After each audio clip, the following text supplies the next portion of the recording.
Hello friends, आज इस video में देखेंगे कि सी प्लस प्लस के अंदर कंट्रोल स्ट्रक्चर्स किस प्रकार के होते हैं, यानी कौन कौन से कंट्रोल स्ट्रक्चर्स होते हैं और वो किस प्रकार से हमारे लिए वर्क करते हैं। तो यहाँ से हमारे इस सी प्लस प्लस कोर्स के मेन जो टॉपिक है वो यहाँ से स्टार्ट हो जाता है। इससे पहले हमने बेसिक फ्लो हमने देख लिया है प्रोग्राम का, किस तरह से हम प्रोग्राम लिख सकते हैं और किस तरह से उसे इम्प्लीमेंट कर सकते हैं। एंड प्रीवियस वीडियो में देखा था कि रेफरेंस वेरिएबल क्या होते हैं और कॉन्स्टेंट्स क्या होते हैं। सी प्लस प्लस प्रोग्राम के अंदर किस तरह से हम रेफरेंस वेरिएबल का यूज़ कर सकते हैं और कॉन्स्टेंट्स का यूज़ कर सकते हैं। तो बढ़ते हैं आगे और यहाँ पर अपनी नई फाइल बनाएंगे। उससे पहले आप सभी से रिक्वेस्ट है कि अगर आप इस चैनल पर नए हो और आपने अभी तक इस चैनल को सब्सक्राइब नहीं किया तो इस चैनल को सब्सक्राइब कर लें और इस वीडियो को लाइक और शेयर कर दें अपने फ्रेंड्स के साथ, और इस चैनल के लिए नोटिफिकेशन बेल को भी ऑन कर लें ताकि आपको जब भी मैं इस चैनल पर नई वीडियो अपलोड करूं तो उसका नोटिफिकेशन आपको तुरंत मिल सके। तो नई फाइल बना लेते हैं जिसका नाम होगा प्रोग्राम 8.cpp, प्रोग्राम 8.cpp। और इसके अंदर हम आज सिर्फ इतना देखेंगे कि कंट्रोल स्ट्रक्चर्स कौन कौन से होते हैं हमारे पास और उनका यूज और सिंटेक्स उनका किस तरह से हम लिख सकते हैं। तो फर्स्ट हम हेडिंग लगा लेते हैं अपनी कि control structures,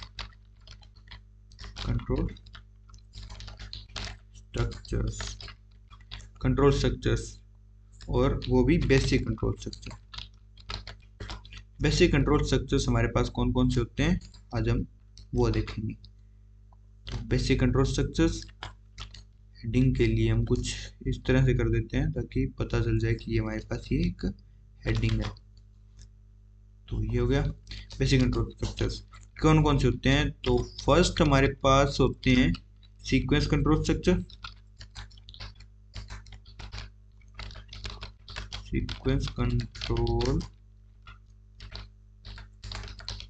sequence control structures.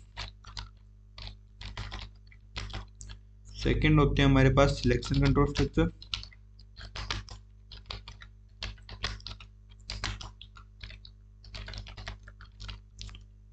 Selection control structures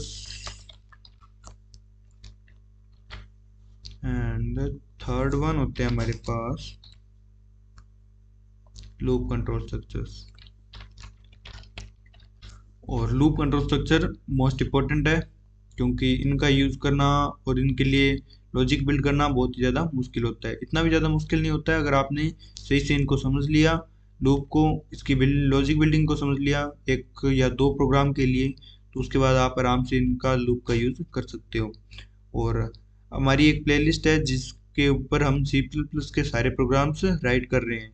तो उस प्लेलिस्ट के ऊपर आपको सारे प्रोग्राम्स मिलेंगे जो आप सी प्लस प्लस के अंदर लिख सकते हो, ए टू जेड, बिल्कुल बेसिक लेवल से लेके बिल्कुल हाई लेवल तक के। तो आप उस प्लेलिस्ट को भी एक्सेस कर लें और साथ साथ में वो भी प्रोग्राम्स करते जाएं क्योंकि उसके ऊपर भी साथ साथ में ही मैं प्रोग्राम अपलोड करते जा रहा हूँ। तो उसके ऊपर मैं लूपिंग से रिलेटेड भी बहुत सारे प्रोग्राम अपलोड करूँगा और सिलेक्शन कंट्रोल स्ट्रक्चर से भी रिलेटिव प्रोग्राम्स अपलोड करूंगा। और सीक्वेंस कंट्रोल स्ट्रक्चर के बारे में बताता हूँ कि हम इससे पहले जो प्रोग्राम लिख रहे थे वो सारे सीक्वेंस कंट्रोल स्ट्रक्चर में ही थे।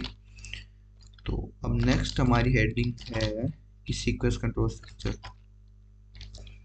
कॉपी कर लेते हैं इसको,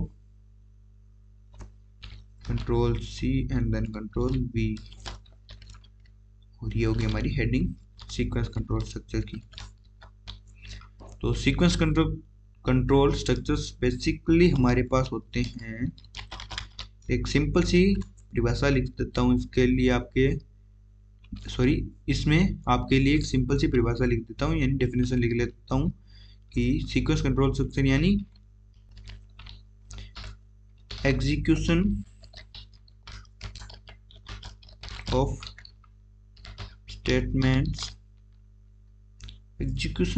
स्टेटमेंट्स इन सीक्वेंस, यानी कि आपकी जो स्टेटमेंट्स आपने प्रोग्राम के अंदर लिख रखी हैं उनका एग्जीक्यूशन है वो एक सीक्वेंस में ही होगा। उसका मतलब भी मैं आपको यहाँ बताता हूँ। हम लिखेंगे यहाँ पर सिंटैक्स, इसका सिंटैक्स। तो ये है हमारा सिंटैक्स, वो भी सीक्वेंस कंट्रोल स्ट्रक्चर का। तो इसको तो हम यहीं पे लगा देते हैं और टैब प्रेस करेंगे और यहाँ पे लिखेंगे कर्ली ब्रैकेट के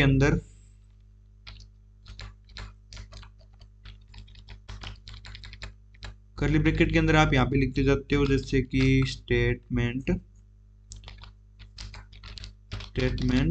1 हो गई आपकी, एंड देन इसको बाद में सही कर लेंगे, स्टेटमेंट 2 हो गई, एंड देन स्टेटमेंट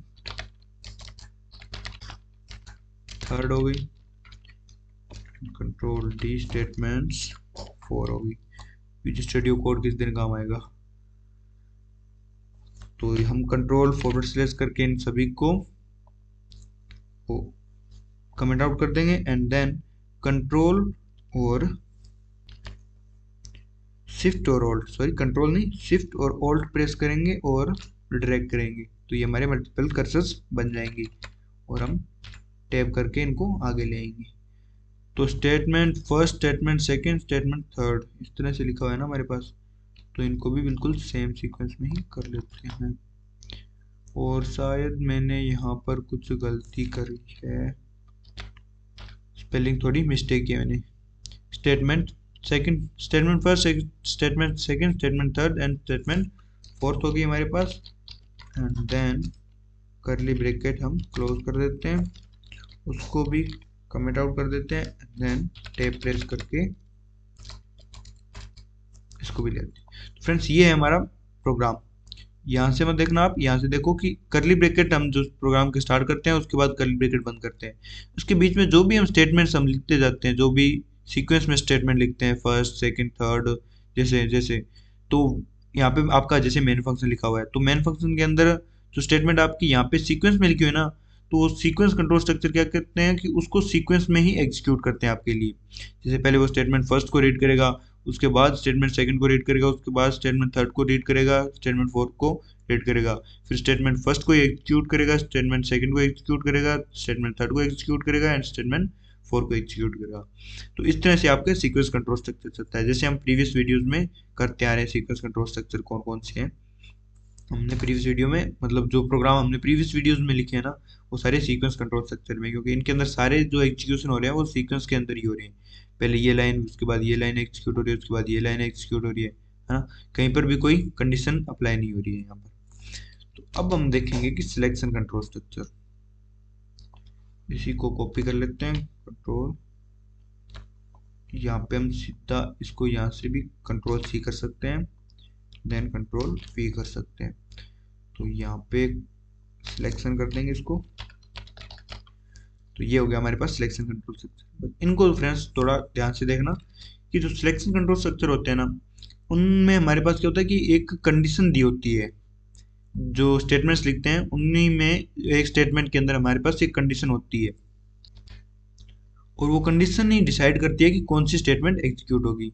यानी आपने एक कंडीशन दी है और उसके बाद आपने कोई स्टेटमेंट लिखी हुई है कि अगर वो कंडीशन ट्रू है तो वो स्टेटमेंट जो आपने लिखी है उसके अंदर उस कंडीशन के बाद वो आपके एग्जीक्यूट हो। अगर वो कंडीशन फॉल्स हो जाती है तो उसके अलावा कोई और ऐसी एक्सप्रेशन लिख रहे हो आप कोई, कि वो एग्जीक्यूट हो जाए। यानी अगर ट्रू है तो कोई और एक्सप्रेशन एग्जीक्यूट हो या कोई लाइन एग्जीक्यूट हो, और अगर कोई और अगर फॉल्स है वो, तो कोई और स्टेटमेंट एग्जीक्यूट हो या कोई और लाइन एग्जीक्यूट हो।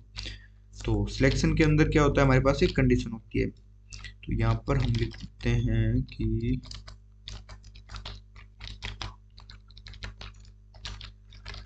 we have an condition to select our executable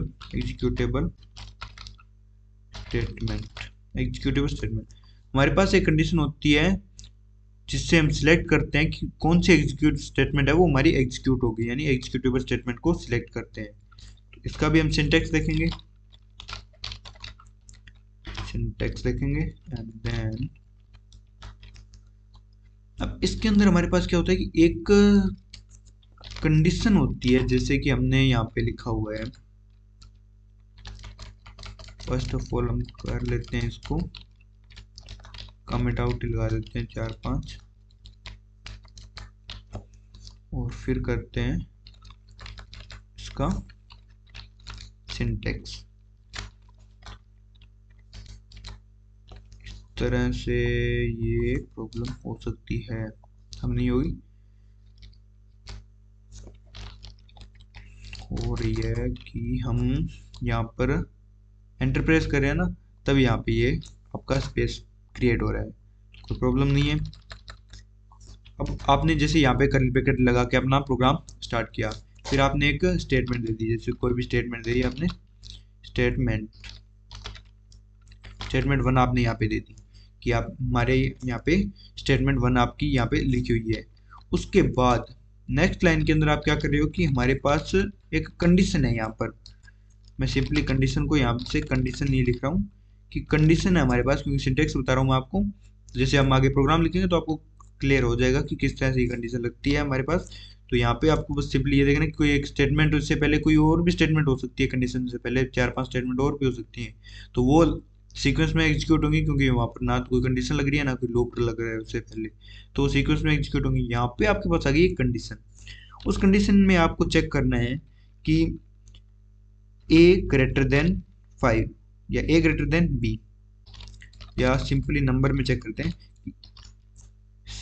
3 less than 5। आपने ये चेक किया कंडीशन के अंदर, कोई भी कंडीशन दी आपने, उसके कंडीशन के अंदर आपने चेक किया कि 3 लेस देन 5, अगर 3 है वो लेस देन है 5 से, अगर जो 3 है हमारे पास वो 5 से लेस देन है, तो हमारे पास एग्जीक्यूट होना चाहिए, यानी कि प्रिंट होना चाहिए। यहाँ पर हम यहाँ पे लिख देते हैं कि प्रिंट, हमारे पास ये प्रिंट होना चाहिए। अगर ये कंडीशन ट्रू है, अगर ये कंडीशन हमारी ट्रू है तो हमारे पास ये प्रिंट होना चाहिए। या फिर एक काम करता हूँ, इसको इसके आगे लिखता हूँ ताकि आपको सही से समझ में आएगा, कंट्रोल V। अगर ये कंडीशन ट्रू है, लाइक कुछ ऐसे, आपके पास अगर ये कंडीशन ट्रू है, ये सिंबल से आपको पता लगना चाहिए कि ट्रू है, और अगर ट्रू है तो यही प्रिंट करेगा कि 5 इज ग्रेटेस्ट। अगर ये कंडीशन ट्रू है तो ये प्रिंट करेगा 5 इज ग्रेटेस्ट, क्योंकि बेसिकली एक कंडीशन वैसे भी ट्रू है, तो एक काम करते हैं कंडीशन ही चेंज करके देखते हैं, क्योंकि ये कंडीशन नंबर्स वाली कंडीशन तो ऑटोमेटिक ट्रू रहने वाली है वैसे भी। तो फिर क्या करते हैं कि ए लेस देन बी चेक करते हैं, क्योंकि इनके अंदर वेरिएबल्स के अंदर वैल्यू का पता नहीं होता है ना हमें, इसलिए। तो यहाँ पे अगर ये कंडीशन ट्रू है तो ये करेगा कि बी इज ग्रेटर, क्योंकि अगर ए लेस देन है तो बी इज ग्रेटेस्ट प्रिंट करेगा। और अगर ये कंडीशन फॉल्स होती है, नेक्स्ट लाइन में हम देखते हैं कि अगर ये कंडीशन फॉल्स हो जाती है हमारी, फॉल्स, और यहाँ पे लिख देते हैं ट्रू। फ्रेंड्स बस इसको जो बता रहा हूँ मैं उसको ध्यान से समझना, ये फॉर्मेटिंग तो क्या थोड़ा हो ही सकती है, लेकिन जो बता रहा हूँ बस उसको थोड़ा ध्यान से देखना कि क्या बता रहा हूँ मैं। तो अगर ये फॉल्स हो जाती है तो हमारे पास प्रिंट होना चाहिए A is greatest, A is greatest. अगर हमारे पास देखो हमने कंडीशन दी ए लेस देन 5, अगर ए लेस देन बी, अगर हमारा बी है वो लेस देन है ए है वो लेस देन है बी से, तो हमारे पास अगर लेस देन है बी से ए तो कंडीशन ट्रू है, यानी हमारा जो बी है वो ग्रेटर है। सॉरी हमने यहाँ पे लगता है कुछ प्रॉब्लम की है, हमें यहाँ पे लिखना चाहिए था ए इज लेस देन, हाँ अब ठीक है। अगर हमारी ये कंडीशन ट्रू है तो हमारा प्रिंट होगा कि ए इज लेस देन, और अगर अब ये हमारी कंडीशन फॉल्स है, क्योंकि अगर फॉल्स है तो हमारे पास ये प्रिंट होगा कि ए इज ग्रेटेस्ट, इस तरह से। फ्रेंड्स अगर ध्यान से सुनना आप दोबारा कि कंडीशन चेक की हमने यहाँ पे, और कंडीशन हमने दे दी कि ए लेस देन बी है कंडीशन के अंदर हमने, तो फिर उसके बाद ट्रू है अगर वो कंडीशन हमारी, तो हमारे पास प्रिंट होगा कि ए इज लेस देन। अगर वो फॉल्स है तो प्रिंट होगा हमारे पास कि ए इज ग्रेटेस्ट, क्योंकि अगर फॉल्स होगी तो ऑटोमेटिक ये लेस देन नहीं होगा, तभी फॉल्स होगी, तो वो इस लाइन को फिर आपके लिए स्किप कर देगा। तो इस तरह से आपका ये सिंटैक्स होता है इसका सिलेक्शन। फ्रेंड्स इसके लिए मैं आपको प्रोग्राम लिखूंगा उस प्रोग्राम को अच्छे से बताऊंगा कि कौन कौन सी सिलेक्शन स्टेटमेंट होती हैं, यानी इफ एल्स लेटर, तो उनके बारे में हम प्रोग्राम के अंदर अच्छे से देख लेंगे। बस आप यहाँ पे एक सिंटेक्स समझ लो कि इस तरह से इनका प्रोग्राम का लॉजिक है वो बिल्ड होता है, इस तरह से कंडीशन लगती है, ट्रू और फॉल्स इस तरह से होते हैं। तो यहाँ से आपको समझ में आ जाएगा कि लॉजिक आप किस तरह से बिल्ड कर सकते हो उसका। फ्रेंड्स नेक्स्ट है हमारे पास loop control structure, control C and then control B. अब हमारे पास है लूप कंट्रोल स्ट्रक्चर। ये थोड़ा मोस्ट इम्पोर्टेंट है, क्योंकि मोस्टली जो स्टूडेंट्स हैं उनको यहीं पे प्रॉब्लम होती है कि लूप का लॉजिक है वो बिल्ड नहीं कर पाते हैं। तो बस आप यहीं पे थोड़ा ध्यान से देखना इसको कि लूप के अंदर क्या होता है कि कोई एक कंडीशन दी होती है, इसमें भी हमारे पास कंडीशन होती है, लेकिन शर्त क्या होती है कि वो जब तक कंडीशन ट्रू है तब तक उसके अंदर जो स्टेटमेंट लिखी हुई है ना वो बार बार एग्जीक्यूट होती रहेगी। जैसे ही वो कंडीशन उसने चेक की, फर्स्ट आपने जो कंडीशन दी है वो उसने चेक की है, उसके बाद फिर उसने एक स्टेटमेंट एग्जीक्यूट की है, अगर वो ट्रू है तो उसने एक स्टेटमेंट एग्जीक्यूट की है, और अगर वो ट्रू नहीं है तो वो डायरेक्ट उस लूप से बाहर आ जाएगा और आगे की स्टेटमेंट्स को एग्जीक्यूट करेगा। अगर वो ट्रू है कंडीशन आपकी, जब तक वो कंडीशन ट्रू होती रहेगी, ट्रू है तो वो आपकी कंडीशन चेक करेगा एंड देन उसके बाद फिर से एक इंक्रीमेंट करेगा और फिर से लूप के अंदर जाएगा, फिर से कंडीशन चेक करेगा फिर से। तो इसका आपको यहाँ पे बेसिक फ्लो पता नहीं चलेगा, लेकिन जैसे प्रोग्राम लिखेंगे तब आपको पता चल जाएगा। तो यहाँ पे क्या होता है कि हमारे पास एक कंडीशन होती है, we have an condition and whose condition was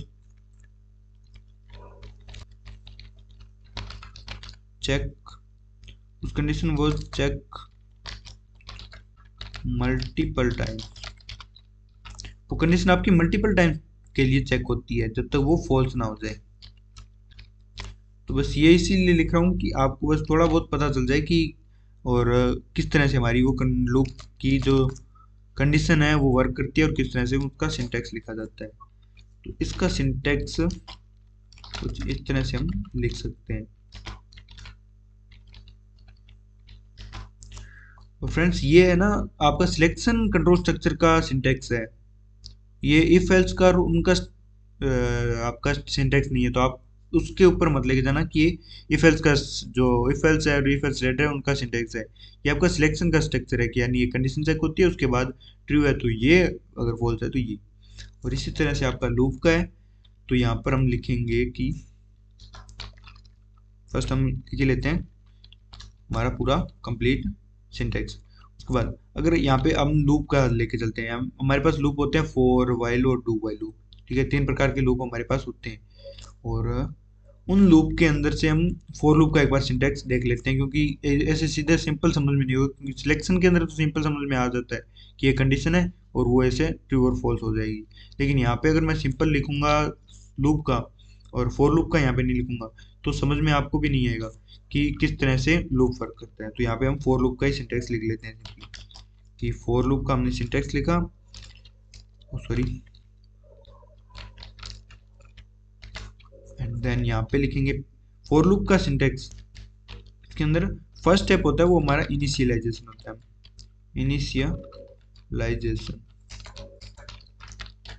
initialisation यानी सही लिखा है मैंने? हाँ हो सकता है सही लिखी हो।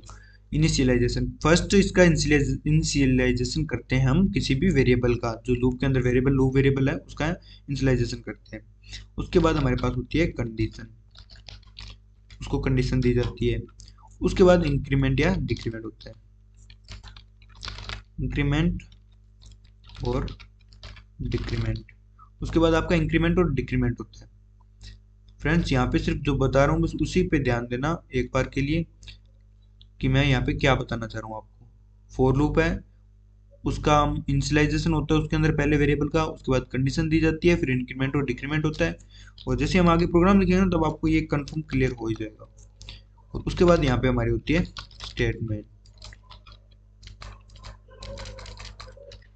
स्टेटमेंट्स।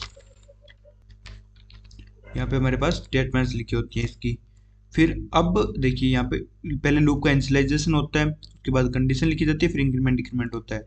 उसके बाद हमारा लूप के अंदर ये पहले कंडीशन चेक कर इनिशियलाइज करता है, उसके बाद कंडीशन चेक करता है, लेकिन पहले इंक्रीमेंट और डिक्रीमेंट नहीं करता, कंडीशन चेक करता है फिर लूप के अंदर आता है। फिर ये स्टेटमेंट जो लूप की लिखी जाती है, अगर कंडीशन ट्रू है तो वो स्टेटमेंट एग्जीक्यूट करेगा, फिर ये यहाँ पे आएगा इंक्रीमेंट और डिक्रीमेंट पे, फिर इंक्रीमेंट या डिक्रीमेंट करेगा और उसके बाद फिर से कंडीशन चेक करेगा। अब ये इनिशियलाइजेशन पे नहीं जाएगा। तो फ्रेंड्स यहाँ पे बस जो बताया है मैंने बस उतना आप देख लो, उसके बाद जैसे हम प्रोग्राम लिखेंगे ना, उसके बाद आपको डेफिनेटली ये समझ में आ जाएंगे, क्योंकि प्रोग्राम से ही बेसिक फ्लो का समझ में आता है आपको, या फिर किसी को भी है वो प्रैक्टिकल से ही समझ में आएगा, ऐसे सिंपल समझ आप सकते ही नहीं हो। और वैसे भी मैं आपको ये सिंपल ये बता बता के बोर नहीं करना चाहता, इसलिए मैं यहाँ पे सिंपली थ्योरी बता रहा हूँ आपको कि थोड़ा बहुत आपको समझ में आ जाए, आइडिया हो जाए, बेसिक आइडिया हो जाए। तो हम इस तरह से कर लेंगे इसको,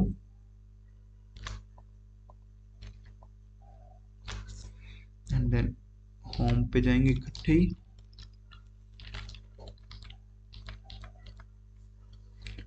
ये मल्टीपर्पस हमारे लगता है कुछ ज़्यादा ही जगह चले गए।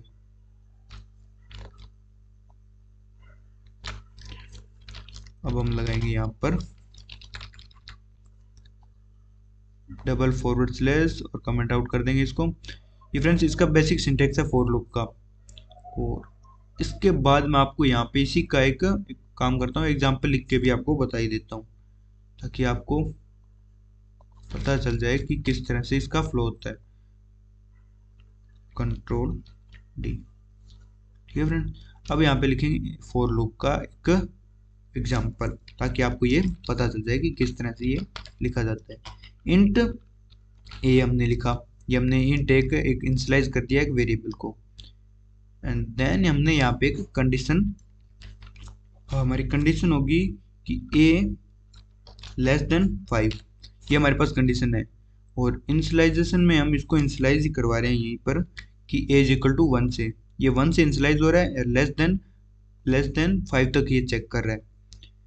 और उसके बाद ये इंक्रीमेंट और डिक्रीमेंट कर रहा है ए को यहाँ पे इंक्रीमेंट कर रहा है, डिक्रीमेंट नहीं कर रहा है फिलहाल, यहाँ पे ए को इंक्रीमेंट कर रहा है। इसने ए प्लस प्लस लिखा है, यानी ए को इंक्रीमेंट कर दिया इसने 1 से। अब यहाँ पे देखना फ्रेंड्स कि अगर int A is equal to 1 है, यहाँ पे इनिशियलाइज हो गया ए के अंदर 1 आ गया है।